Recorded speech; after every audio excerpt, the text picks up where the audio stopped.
오늘 또 다시 뵙게 돼서 반갑습니다.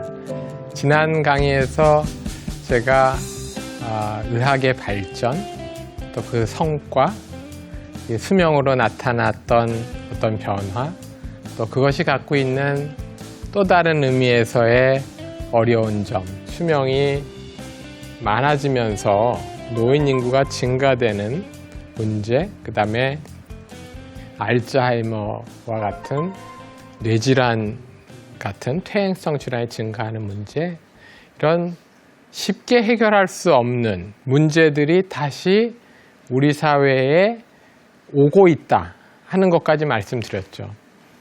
여기서 인류가 그치겠습니까? 아니면 이것도 극복할 수 있을까요? 네, 그래서 그거에 대한 그 말씀을 좀 드리고자 합니다. 사실 굉장히 어려운 문제고요. 지금 우리가 겪고 있는 것은 만성질환 시대를 지나서 정말 알 수 없는 사회, 불확실성의 사회로 가고 있죠. 비단 의료뿐이 아니라 모든 영역에서 그렇습니다. 그렇지만 의료 또는 건강 질병은 인간의 삶 그 자체와 관련이 돼 있는 거잖아요. 그렇죠? 그래서 이 문제를 슬기롭게 우리가 해결하는 것이 주된 과제다, 이렇게 볼 수 있고, 특히 그 노령 인구가 많아져서 곧 있으면은 이제 10년 뒤에 우리가 25% 정도가 된다고 친다면, 우리 사회에서 65세 이상의 인구가, 우리 사회가 이것을 지탱할 수 있을까 하는 질문들, 그런 이제 의문들이 들지 않습니까? 그 해결은 방안은 무엇일까요? 전에는 환갑, 저도 이제 좀 있으면 환갑인데, 제가 어렸을 때는 환갑잔치 하면, 참 오래 살으셔서 정말로 축하할 만한 동네 잔치, 온 가족이 모여서 축하를 드렸죠. 요즘 그렇게 하시는 분 계신가요? 요즘은 60세? 어디 그 노인정에 가면 들어오지도 못하는 이제 그런 거죠. 청년입니다. 60세는 청년이라 함은 한참 일할 수 있고 또 그만큼 능력도 있고, 그 전에는 40세 정도에 할 수 있는 일을 지금 60세가 충분히 할 수 있는, 과거에 60세가 환갑이었지만 지금은 그 정도 되면 한 80세. 그럼 축하할 만한 일이다라고 했을 때는 그 정도 돼야죠. 왜 그러냐면 평균 수명이 이미 그거를 넘었는데. 그러면은 65세 인구가 증가되는 거에 대해서 많이 걱정을 했지만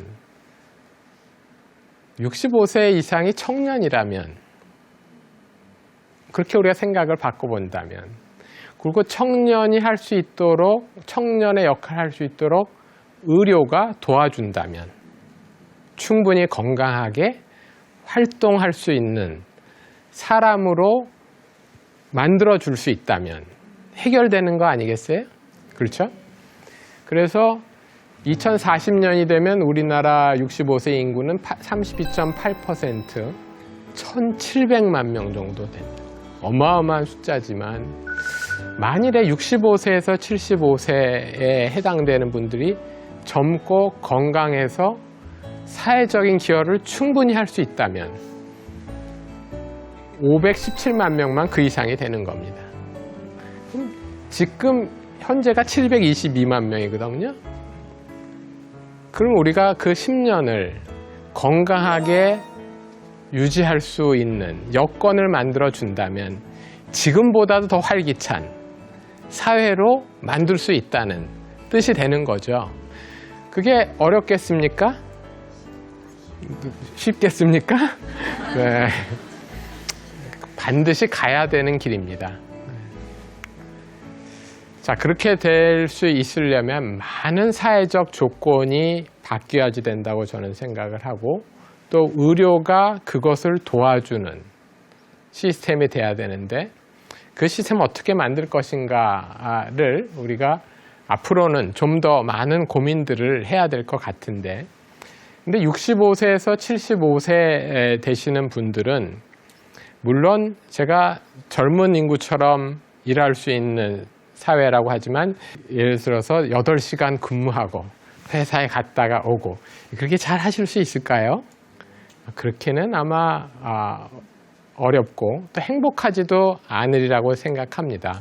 다만 하루에 2시간에서 4시간 정도 아이들 돌본다든지 또는 어떤 간단한 일을 한다든지 그렇게 해서 사회적인 참여, 사회적인 기여를 할 수 있으면 사회도 이득이고 본인의 건강도 지킬 수 있고 그렇게 될 수 있겠죠. 그래서 앞으로는 그런 사회, 지역사회 공동체를 만드는 것들이 매우 중요하지 않을까 하는 것이고, 이미 유럽의 북유럽 또는 영국, 일본 같은 사회들은 이미 저런 데에 대한 상당한 투자를 하고 있고 그렇게 만들어가고 있습니다. 또 그렇지 않으면 감당할 방법이 사실은 없는 거죠. 그래서 예를 들어서 한 70세 되는 분이 아이들을 자기 아이들 말고, 자기 아이들도 뭐 돌볼 수 있지만 아이들을 돌보는데 2시간, 4시간 정도의 기여를 하면 또 그만큼 또 젊은 사람들은 생산에 또 기여를 할 수 있고, 그것이 한 커뮤니티 안에서 지역사회에서 이루어지고, 또 지역사회에서 굳이 출근을 멀리 안 가도 내가 일할 수 있는 여건이 만들어진다면 또 거기서 운동도 할 수 있고 또 거기서 간단한 의료 검사도 할 수 있고, 이런 시스템이 된다면 65세라 하더라도 또는 70세 하더라도 사회에 상당한 기여를 하고, 기여를 한다는 것은 부양을 받는 인구가 아니라 자기는 기여하는 인구가 된다면 처음에 제가 말씀드렸던 어려움의 문제를 상당 부분 해결할 수 있지 않겠는가 하는 것이고, 또 하나는 의료는 현대의료, 현대의학은 당뇨병이면 당뇨병 환자가 병원 가서 검사를 받고 병원에서 약을 받고 그 다음에 약 처방 받아서 약국에서 약 받아서 내가 약 먹고 이거죠. 그게 병원의 치료고 의료입니다, 현재. 앞으로의 의료는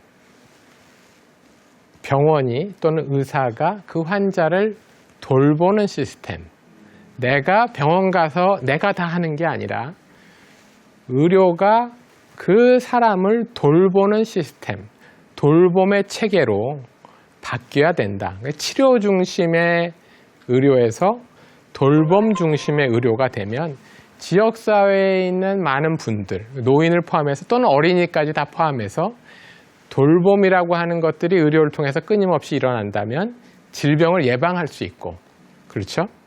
그 다음에 치료는 자연히 그 속에서 치료가 되고 하는 그런 시스템이 된다면 지금까지의 의료와는 굉장히 다르고, 또 지역사회 또는 우리 사회 공동체가 훨씬 더 편안하고 살기 좋고 나이가 들어도 사회에 기여할 수 있는 그런 사회가 되지 않을까요?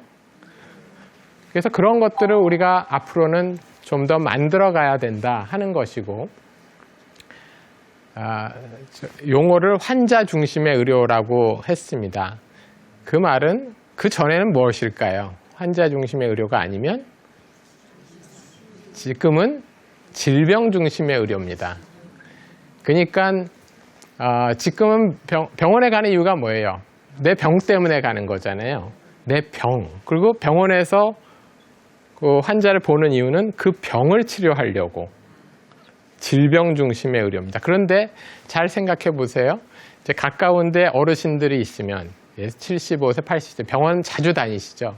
근데 병원을 가시는데 되게 65세 이상이 되면 병이 하나만 있질 않고 2개 이상 있어요. 대부분이. 한 70%가 거의 그렇습니다. 고혈압, 당뇨, 또 뭐 다른 뭐 호흡기 질환이 있어요. 그런데 고혈압 또 전문의한테 가서 약을 받습니다. 그러고 나서는 또 당뇨 또 전문의한테 가서 또 약 받아요. 또 그 다음에 내가 또 기침도 나고 호흡기 또 약 받습니다. 본인이 다니면서. 집에 가보면 약봉투가 무지 많아요. 그리고 무슨 약인지를 잘 몰라요. 저희 아버님도 거의 지금 뭐 모릅니다.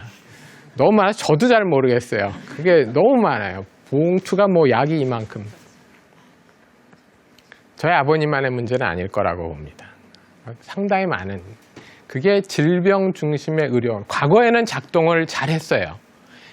노인 인구가 그렇게 많지 않았고, 질병을 2개 이상 가진 분도 많지 않았고, 어떤 질병이 있으면 그걸 확실하게 치료하자. 이제 이게 전문 의료잖아요.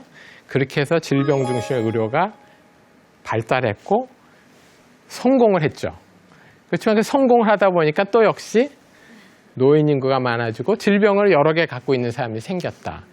그랬을 때는 이제는 그 사람을 중심으로 의료가 이루어져야 된다 하는 거죠. 그리고 우리가 병원에 가서 술, 담배 하십니까? 하고 설문지 같은 거 좀 하잖아요. 정보. 그럴 때 항상 드시는 의문이 내가 몇 가지 적겠지만 저 의사 선생님이 나를 잘 알까? 아마 그런 생각 하실 거예요. 내가 몇 페이지 적긴 했는데 담배를 피냐 안 핀다. 술을 일주일에 2번 마신, 2번 마신 이렇게 적긴 했지만 그 의사 선생님이 나를 잘 알고 잘 관리해 줄까에 대한 의문은 다 있으실 거예요.